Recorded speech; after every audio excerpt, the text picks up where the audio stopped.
We are live. Texas A&M fans, thank you all for everyone who waited for us. It was a little bit of a long post-game, press conference, as Carter will be able to tell you all about.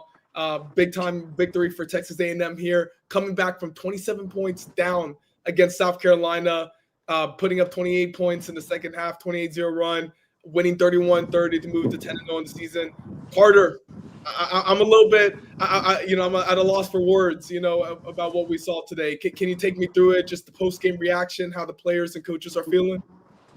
Pretty boring game, right? Man, I was almost asleep Yeah. after that game. No, my gosh, man. I mean, that was just like, I still don't know what I just watched. 30-3 at halftime. That was the worst first half.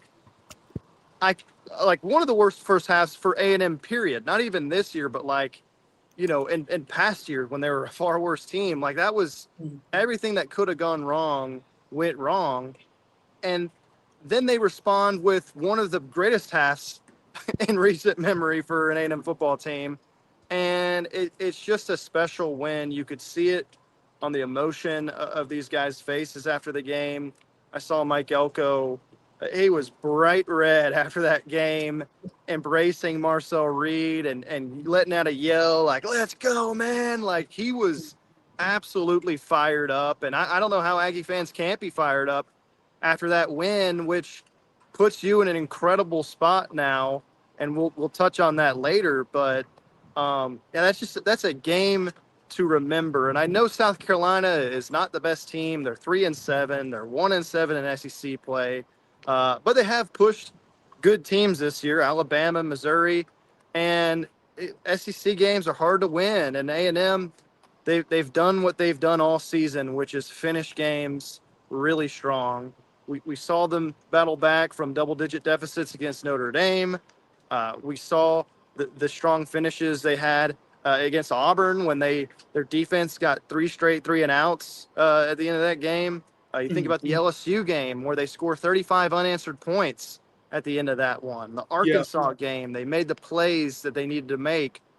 It's just what this team does. And I don't know how, coming off this game, it's almost like nothing can happen at this point that can let you doubt this team at this point. Like, even if they're down 80-0, you're like, well, they still could win. Who knows? Like, that's how the confident this team is and how composed they are. So where even when things are going wrong, they could make up for it and win the game. Yeah, absolutely. I mean, heading into this game here, one of the things that, I wrote about in my prediction was that A&M had outscored their opponents 120-55 in the second half starting with that Mississippi State game. And you mentioned that 35-0 run against LSU. They got the touchdown at the end, but, they pretty much shut them out. It kind of mirrored what we saw today. But before we get into that second half, the epic comeback, we have to talk about what we saw in that first half. Carter, I mean, everything went wrong for Texas A&M in that first half. The quarterback was rattled. The running game was non-existent. The offensive line was getting whipped. The receivers were dropping passes. The defense gave up 312 yards. And the kicker missed 2 field goals, including a chip shot from 24 yards. I mean, it was like literally every single player, every single position group. There was not a single player that you thought, man, what a great half. It was like, burn it all to the ground and just leave the game. Just don't even come back for the second half. That's what the feeling was at halftime. And for them to come back out and respond the way they did, I mean, you saw the body language too at the end of that first half. Like, it looked like, man, I don't know. And, to their credit, I asked Torian York this after the game, kind of what that aftermath was at the end of the first half.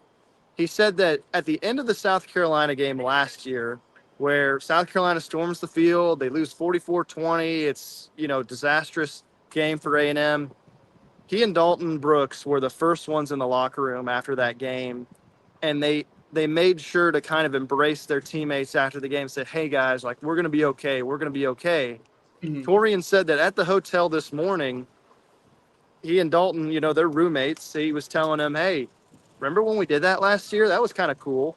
Yeah. And then full circle at the end of the first half, they went up the tunnel and they greeted every A&M player before they went to the locker room and said, "Hey guys, like we can still do this. We can still do this." And that just speaks to the leadership on this team. Torian York, obviously a captain, but Dalton Brooks also a guy who's really come on over these last couple of weeks, and certainly has emerged as a big leader for this team. But you just didn't see that panic, that oh crap, like what's going on? Like they really responded, and that first drive of the second half, you want to highlight that too, because they had 4th and 12 at midfield, and they could have punted it. They could have, tried to pin them deep. They go for it, and Marcel Reed, I remember when he took off, I'm like, I don't know if he's going to make this, because there was a defender like 6 yards away from the line of scrimmage that had a direct line at him. He jukes the guy like he always does, and he gets the 16-yard gain to convert the first down. And it just speaks again to their backs were against the wall, and yet they still managed to pull it out. It just speaks to how hard it is to kill this team. I mean, you know what it reminds me of? I'm thinking of the, not to spoil anything, but Infinity War at the end when Thanos, gets that axe into the chest from Thor, and then he's like, you should have gone for the head, and it's like, oh man, that's A&M right now. You should have gone for the head, South Carolina, but they didn't, and they were able to pull it out. Yeah, it kind of, and it's funny. I looked at my Infinity War.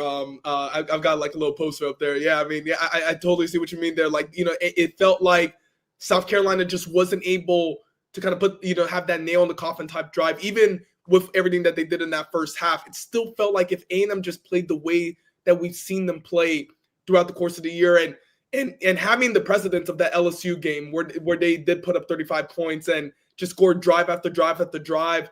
And in other second halves that we've seen this year, the Mississippi State game too, where it just felt like if they could just get into a rhythm offensively, there was no stopping them. And that's what we saw in that second half. Marcel was dialed in. Just in terms of what you saw from, the bird's eye view up there in the press box, what did you see from Marcel? Like, did you feel like he was seeing the field a little bit better? Was he just more accurate? What was kind of the change in your opinion? Yeah, it was a lot of things. That first half, he looked rattled. Like he had 2 picks back to back in that half. He had 2 overall. He probably could have had 5. Like there were 3 picks that were easily, they could have been secured, but they were dropped. And it seemed like he made every right decision in the second half. The protection was better. The receivers were better. The receivers didn't do him a lot of favors in that first half, dropping a lot of passes. Couldn't run the ball. So it wasn't all on Marcel in the first half. Like everything else was pretty bad, but it just seemed like everyone came together, and they did it without Mario Craver, the leading receiver on this team. You saw Ashton Bethel-Roman, who for the last 3 weeks had really ascended. He had like 5 catches for like 20 yards the first 5 games combined. These last 4, he has really stepped up as that solid number 3 that this team needed at wide receiver. And he was special today. Had the big 76-yard catch, had the 39-yard touchdown in the third quarter. A huge performance from him. But the guy that we have to highlight, too, is Isaiah Williams. A sophomore who had barely seen the field. It seemed like he was the one odd man out. He was a guy we kind of heard about this offseason, that inspired a lot of confidence about his future. But, when you have Casey Concepcion and Mario Craver, Ashton Bethel-Roman, Terry Bussey, like it's hard. There's kind of an odd man out. And this was his first opportunity to really do something this season. And he made the most of it with, his 27-yard touchdown and had another big catch in the game as well. And so you just saw a lot of different guys step up. Nate Workature is another guy who had a great game. Ran over a dude on 1 catch. So pretty awesome. Had a 14-yard touchdown. But you just saw a lot of guys step up. But with Marcel in particular, again, it just felt like he did everything right. He was accurate. He made the right decisions. He uncorked some beautiful deep balls. Even in the first half, the 43-yard strike he had to the KC Concepcion, I believe, on the in the first quarter.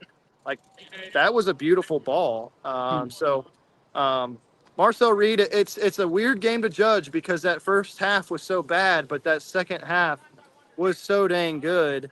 And a lot of people, at halftime was like, do you bench the guy? Like, because it was that bad. But that's just what you get in Marcel Reed. As soon as you kind of think, does he have it? It is, he's had a few bad plays in a row. He turns it on and he shows you why he's been one of the better quarterbacks in the country this whole season. And so, and very impressive resilience for him having such a bad half and then responding the way that he did. Especially like looking back, you could be like, South Carolina, they're doing it to us again. Like, it's just going to be, what it was last year, a blowout victory. Could it even be worse than 24 points? I mean, South Carolina in that game last year outscored Texas A&M 24-0 in the second half. Completely flipped around from, looking at this game here. I want to ask you because, I mainly, work on the recruiting side of things. And, I'm getting feedback from commits, and a common theme here is I never had a doubt in them. I knew they were going to come back. Is that kind of like a testament to kind of the culture change and just the shift that you've seen with this Texas A&M football program this season, that even when they're down 27, points at halftime, they feel that resiliency that they can come back and still win?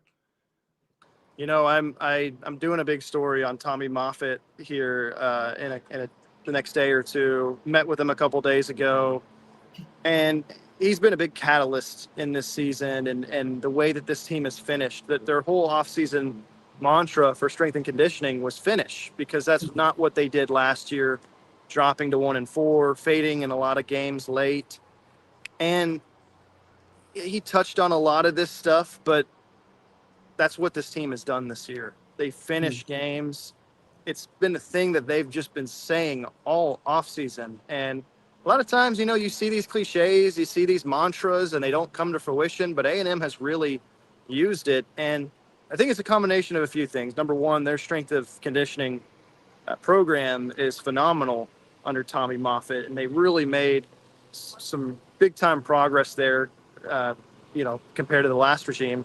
Now, the second piece to it is this is a veteran team with a lot of experience. They brought back their entire back seven. They brought back Cassius Howell, who you knew was going to have a big year, Albert Regis, their whole offensive line, their 4 top running backs, Marcel Reed, you name it. They brought back so many guys. They brought back their whole coaching staff. Talk about that continuity. And, Marcel Reed maybe being a little bit more comfortable in the second year under Colin Klein, and being more tailored around his skill set.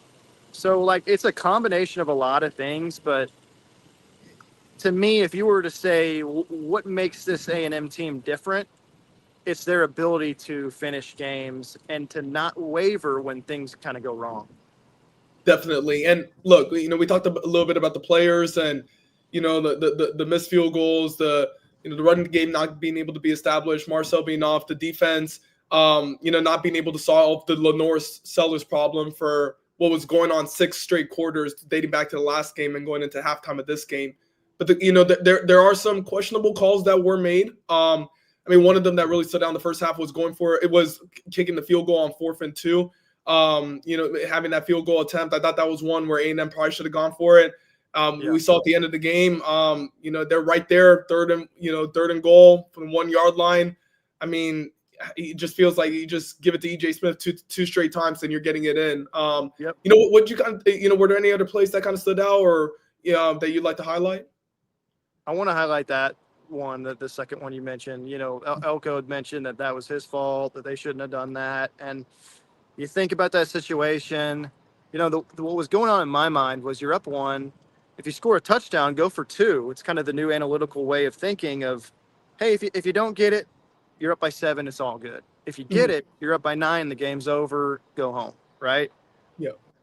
And I was on my way down the field. I caught it on the screen, and I was like, did that really just happen? Because it'd be one thing if this was Le'Veon Moss, your senior running back, but you're empowering your true – and Jamaria Morrow's been great all year. Yeah. I don't want to take – but – to put him in that situation, especially when it's like an option kind of play, that was a rough play call. And had South Carolina won the game, that post game presser would have been way different than it actually was. But yeah, I think that play stands out. The 4th and 12 stands out a lot. That 76-yard pass to Ashton Bethel Roman, which set up a 14-yard touchdown to Borkature the next play, that was special too, because after the game, ABR said that wasn't even the route he was supposed to run. He kind of like ran into Casey Concepcion and just kind of went vertical, and then boom, he's wide open. So you think about like whether it's like the NCAA tournament where you see like a team down 25 in the second half and they like come all the way back because they make like 10 threes or whatever, whether it's a game like this, it's one of those games where it's like so many things had to go right for them to win this game. It almost had to be a perfect second half. And what's pretty remarkable is they were able to trim it to a 6-point deficit with like 5 minutes left in the third quarter. Like it took them zero time. Yeah. It almost felt like after they converted that 4th and 12, it was easy after that. After that, it was like, all right, touchdown, stop. This defense, got to give them a lot of credit too. First half, really struggled. Gave up the 80-yard touchdown to Harbor. Settlers was running loose. A lot of big plays they gave up. The second half, I think they had 4 sacks, a bunch of TFLs. I think they gave up less than 100 yards for the whole second half. And you just kind of felt at the end, you're like, yeah, they're not – even though A&M had that stupid play at the goal line, you knew South Carolina wasn't going to score with the way this defense played. I was surprised in that short yardage situation that they dropped back to pass, and then it led to the big sack. So South Carolina, I bet they're wanting that, back. But, yeah, a lot of plays in this one stand out because so much had to happen for them to win this game. I think it really goes to show, and I kind of want to get your thoughts on this too, that, I mean, this is a national championship contending team, just because of their ability to win in different ways. They can win kind of a sluggish game against Auburn 16-10. They can win a shootout on the road against Notre Dame. They can come back from 27 points down against a team that beat them last year by 24. They can kind of win in a multitude of ways. Carter, I know next week really isn't going to tell us too much about the program. Everyone's got November 28th circled on their calendar right now, but just what are your thoughts on this A&M program? Well, I should mention, the breaking news that came out about 45 minutes before kickoff. Great timing, by the way, for me. I think I was on my way walking over the game, but I was able to confirm that Mike Elko is expected to finalize a new 6-year contract with Texas A&M. He was currently in the second year of a deal that was a 6-year, $42 million deal. It was $7 million annually, which ranked 32nd among college football coaches. It was a very heavy incentive-laden contract. He could have made up to $3.5 million. If he won the national championship, he could have gotten a 1-year extension had they made the playoff this year. But now it'll reset with a new 6-year contract. It's yet to be finalized. It's yet to be announced as we're talking. Who knows? I haven't been able to check my phone over the last 20 minutes, but I do expect it to be go through soon. And it was a huge deal because, from what I've heard, this was in the works for a few weeks. Penn State had viewed Mike Elko as a top candidate for its opening ever since it fired James Franklin a few weeks back. And Penn State would have loved to have Mike Elko, but A&M was able or appears to have been able to seal that deal. I expect the news to come out here by the end of this weekend, I would think. Should bump him up quite a bit in pay. I said that he was $7 million a year. According to Ross Dellinger at Yahoo Sports, it should be up to about $11 million. I heard, probably top 5 in terms of annual base salary among college coaches. $13 for Texas A&M, what you like about it is 6 years. That's good. Like, you think about Jimbo Fisher when he got his extension, they extended him 10 years beyond that moment. That is a long commitment.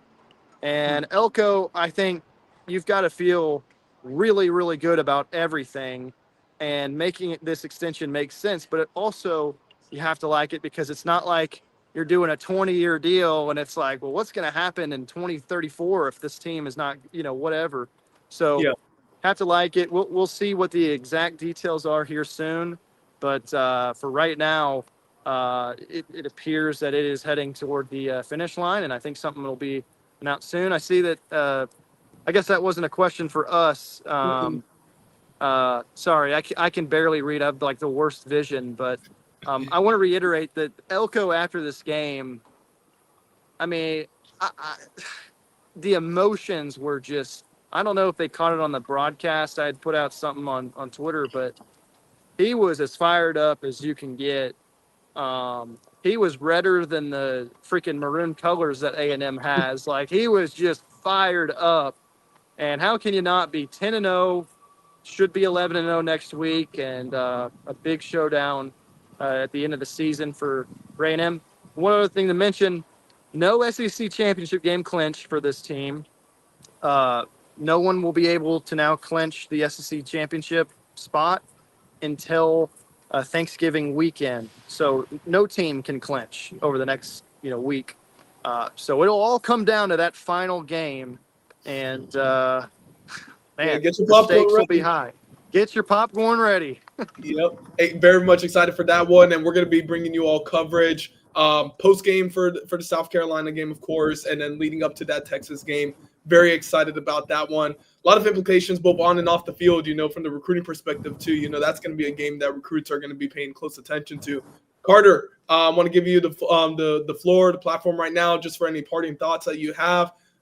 Just want to thank you also for coming out here. I know it's tough doing those post game pressers, going down all the way to the field, doing what you do. So thank you for joining us doing this. But yeah, so what are your parting thoughts before we close out here?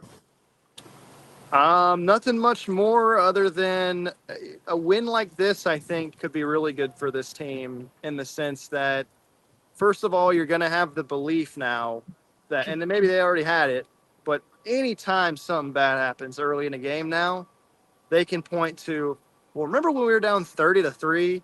We had 2 picks. We had 2 missed field goals. We had an 80-yard touchdown where Dalton Brooks misses a tackle. And it's just, remember when all that happened? They're going to be able to point to that as a lesson now, where nothing can kind of phase them now. I also think, when you are 9-0 and you've beaten Missouri by 21, you've beaten LSU by 24, you kind of get comfortable. You might get complacent. That was something Tommy Moffitt mentioned to me when I talked to him a couple days ago. He said, you know what, they're kind of relaxed in their Monday workout, their Monday session. I can't remember if it was a workout or practice, but he had said that they were kind of relaxed coming off of 3 straight road trips, and he really tried to get them going after that. And he said, they responded well after that. But when you have a start like that, 9-0, you can get a little complacent. And so I think this game just serves as a reminder of, hey, even when you play 3-7 South Carolina, who fired their offensive coordinator and fired their offensive line coach, and is Shane Beamer still going to be the coach at the end of the year? And what happened to Lenore Sellers? What in the world is going on with South Carolina? They can still beat you, just like Arkansas almost beat this team, just like Auburn almost beat this team. So it's a good reminder for this team to take every opponent seriously. And so also when these moments come in the future, they can point to it and say, hey, well, we did this, so we can do that. Absolutely. Yeah, losing my voice here, guys, but thank you all for joining, and we'll see you all later.